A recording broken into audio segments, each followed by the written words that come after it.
Mummy जी, बहू बस प्यार और सम्मान की भूखी होती है। मम्मी जी, आप जब तक मुझे बताएंगी नहीं हुआ क्या है, आपका मुंह क्यों चढ़ा हुआ है, मुझे नहीं समझ आएगा। आखिर 1 हफ्ते से देख रही हूँ, अब नहीं सहन हो रहा है।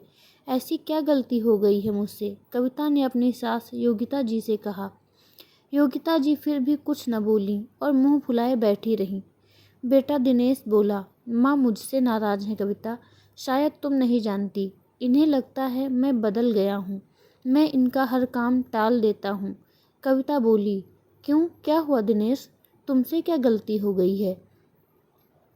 योगिता जी बात सुनकर बोली, गलती इसकी नहीं लगती तो मेरी है कि मैं इससे इतनी उम्मीदें लगा बैठी। जब भी कुछ भी काम बोलती हूँ, हाँ माँ मैं कर दूँगा बोलकर वह काम कभी होता ही नहीं। सारे काम टालता रहता है। इसे हम बूढ़ा बूढ़ी के लिए वक्त कहाँ है? दिनेश बेटा, तुझे किसी चीज़ की कमी है क्या? आज तक ऐसा कुछ भी नहीं जो मैंने या तेरे पापा ने तुझे ना दिया हो।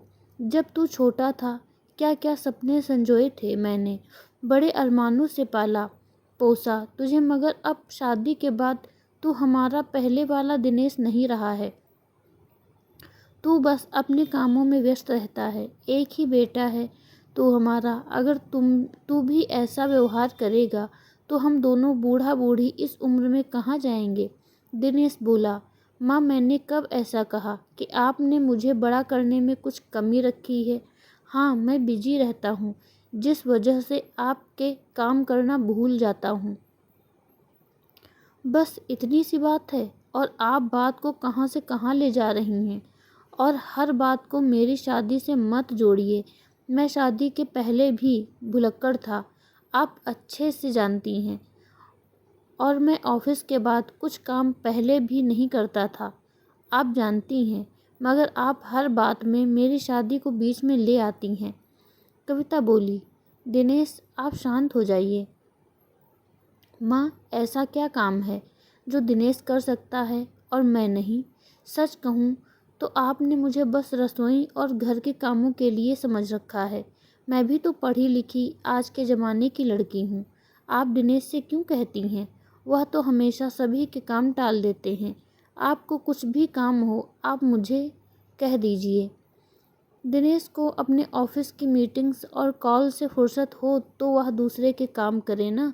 आप तो देख ही रही हैं, मैं भी अपने सारे काम खुद ही करती हूँ, चाहे वह बैंक में जाना हो या कुछ भी ऑनलाइन करना हो। यह कभी मेरा भी कोई काम नहीं करते। और सच कहूँ माँ, तो इसमें इनकी शादी का कोई कसूर नहीं। यह शादी से पहले भी ऐसे ही थे। आप मुझे बोलिए, आपको क्या काम करवाना है? योगिता जी को अचानक एहसास हुआ कि कविता सही तो कह रही है। दिनेश तो हमेशा से ऐसा ही रहा है। वह पहले भी सभी काम अनसुना कर देता था और देखा जाए तो वह दिन भर के ऑफिस के कामों से ही इतना थक जाता है कि उसे काम करने में आलस आने लगता है। और मैंने कविता बहू को तो कभी मौका ही नहीं दिया। हर काम के लिए दिनेश और उसके पापा पर हमेशा से आधारित रही, जबकि कविता भी सारा काम खुद करती है। उसे हर चीज़ की जानकारी है। आखिर आज के ज़माने की पढ़ी लिखी लड़की है। वह बोली, कविता मैं और तुम्हारे पापा जी हरिद्वार जाना चाहते हैं। तो मैंने दिनेश से कहा था कि वह हमारी ऑनलाइन टिकट बुक करवा दे, मगर उसने अब तक नहीं करवाई। मैं लगभग 2 महीने से पीछे पड़ी हूँ, मगर वह हर बार भूल जाता है या उसका कोई न कोई काम निकल आता है। कविता बोली, मम्मी जी बस इतनी सी बात, टिकट बुक करना कोई बड़ी बात नहीं है, रुकिए मैं अभी कर देती हूँ। बोलकर कविता ने अपना मोबाइल निकाला और 1 हफ्ते बाद की टिकट बुक कर दी और बोली, देखिए कितना आसान काम है। आपने मुझे कहा होता तो मैंने कब से टिकट करवा दी होती। योगिता जी खुश हो गई, मगर 2 दिन बाद ही उनके पति कैलाश जी की तबीयत अचानक खराब हो गई। उन्हें सांस लेने में दिक्कत हो रही थी। वे दिनेश को फ़ोन लगाने जा ही रही थी कि कविता बोली, मम्मी जी मैंने कैब बुक कर ली है, वह बाहर आ चुकी है। चलिए जल्दी से पापा को हॉस्पिटल ले चलते हैं। हॉस्पिटल पहुंचते ही डॉक्टर ने उन्हें तुरंत एडमिट कर लिया। और ऑक्सीजन मास्क लगा दिया।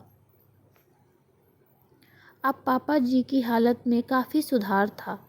डॉक्टर बोला, अच्छा हुआ आप लोग जल्दी इन्हें यहाँ ले आए, वरना इनकी जान को खतरा था। योगिता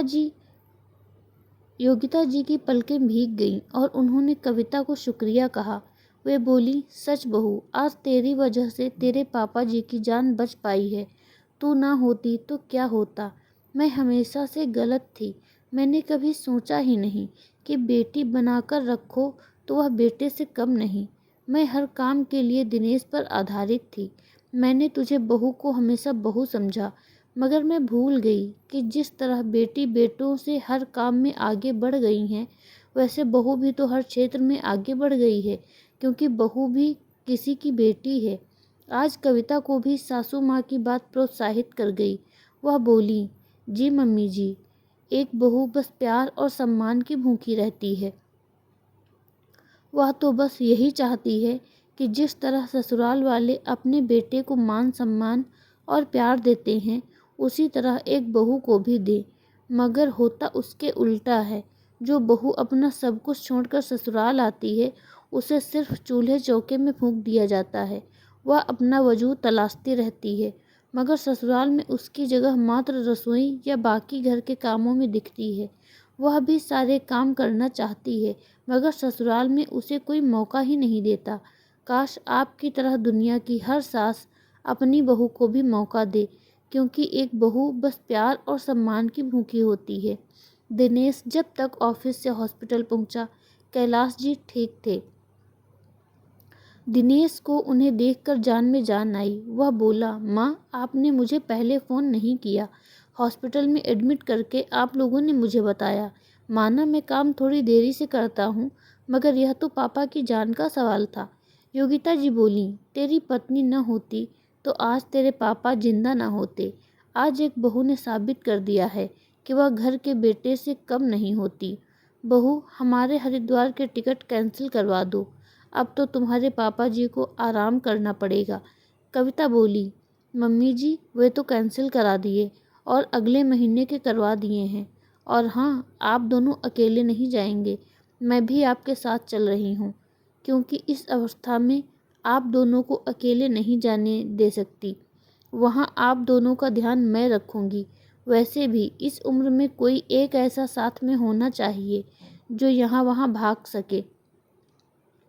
दिनेश कब से सास बहू का प्यार देखकर बोला, माँ, आप मुझे भूल मत जाइएगा, मैं भी आपका बेटा हूँ। योगिता जी हंस पड़ी और बोली, बेटा, तुम दोनों हमेशा ऐसे ही साथ रहो, किसी की नज़र ना लगे, और चाहो तो तुम भी साथ चल सकते हो, मगर शायद तुम्हें समय ना हो। मगर कोई बात नहीं, हमारी बहू साथ है, यही हमारे लिए काफ़ी है।